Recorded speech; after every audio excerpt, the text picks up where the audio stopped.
order to do that and to accomplish that. I happen to be among probably a minority of people. I think there is a real possibility that Paul was married at one time. That may be a little controversial to you, but let me say why I believe that. Paul was actually a member of the Sanhedrin Council. We talked about all of this week in our VBS. At one point in his life, early on in his adult life. To be a member of the Sanhedrin Council, you had to be married. There were no exceptions made. There was no bending the rules for a special person. That's how the Jews were, the Pharisees were about the Sanhedrin Council thing. And I believe when Paul came to Christ, it very well could have cost him his family. I think a lot of the disciples, we don't hear much about their families in the background of Scripture. I believe a lot of the disciples, when they stepped in that role to follow Christ, to believe in Him, that they lost their families. Because it's hard for us to imagine that. When I was in India in 2001, one of the things that unfolded for me there that I saw that baffled me, and I had a hard time understanding it while we were there. I was with a native Indian in extreme northeast India where Hinduism and Buddhism and even the Muslim faith was very prominent.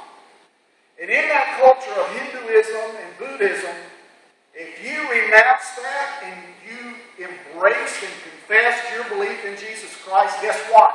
The person that led you to the Lord, your family excommunicated to you, and your father would literally say to you, I'm not your father anymore. That man is your father.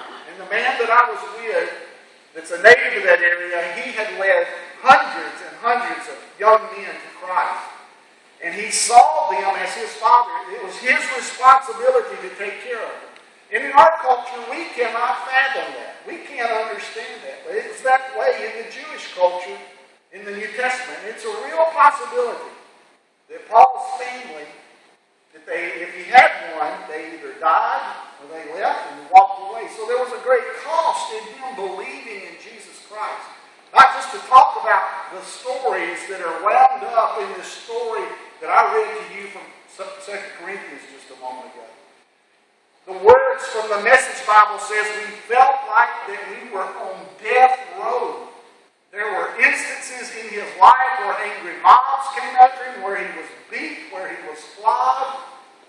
But he did it all so that he could fulfill his role of being a spiritual father. And he would do whatever it took for the cause of Christ. It didn't matter who he was with. It didn't matter what they were like. It didn't matter what level of life they came from, whether they were the most educated person or they were the least educated person. Whether they were the poorest person or whether they were the richest person. Whether they were the weakest person or whether they were the strongest person. Paul was willing to do whatever it took to get on their level and meet them and tell them about Jesus Christ. And I think bound up in that is a message for today's church, especially for us. We have to be willing to do whatever it takes to meet people where they are, to tell them the story of Jesus Christ. To tell them our story, if we have one, of Jesus Christ, in hopes that they will come to Jesus. In this passage in 2 Corinthians that I read to you just a moment ago, that is the secret. That is the secret to church growth. I want to read to you one more passage of Scripture. It comes from 1 Corinthians 9, verses 19 through 23. And it's by Paul as well. He says, though I am free, I belong to no man. I make myself a slave to everyone to win as many as possible. To the Jews I became like a Jew, to win the Jews. And to those under the law, I became like one under the law. Though I myself am not under the law, so as to win those under the law. To those not having the law, I became like one not having the law. Though I am not free from God's law, but am under Christ's law, so as to win those not having the law. To the weak I became weak to win the weak. I have become all things to gospel means I might save some. I do all of this for the sake of the gospel, that I may share in its blessings. Paul lost all of his life. He gave it all up in order to win others to Jesus Christ. And that is what church is supposed to be about. No matter how we do it, no matter where we meet, no matter who we go after, it is to be about winning that person's heart to Jesus Christ. And I was never more reminded of that in this week in Vacation Bible School. I'll be real honest with you. I don't get real excited about Vacation Bible School most of the time because I'm not that good. It's probably my weakest link in my chain is working with children. I don't feel like I'm gifted there. I feel like I have to really make something come out of me in order to work with children and those sort of things.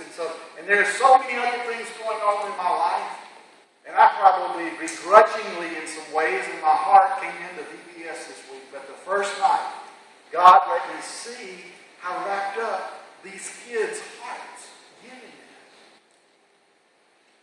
And I saw and was reminded for the first time in a long time that the first step is me being willing to say no to me in order to win those hearts for Jesus Christ. Are you willing to say no to you? Are you willing to give up your preferences?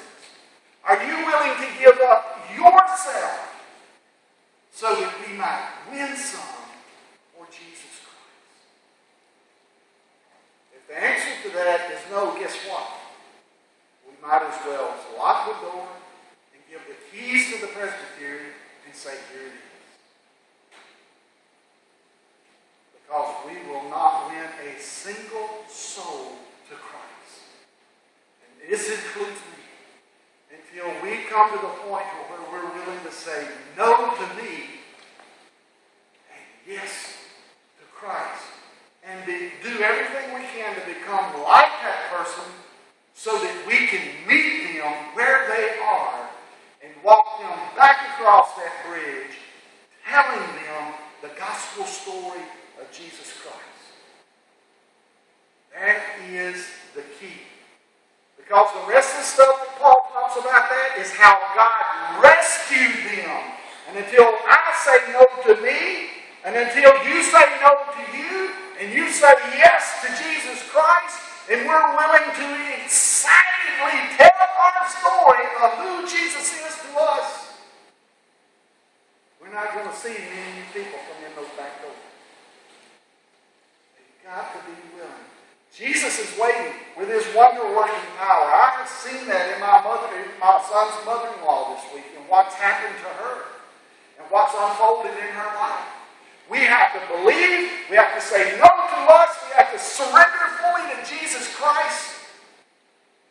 And then just step into that role of telling my story of what happened to me. What was Paul before he came to Christ? He was a murderer.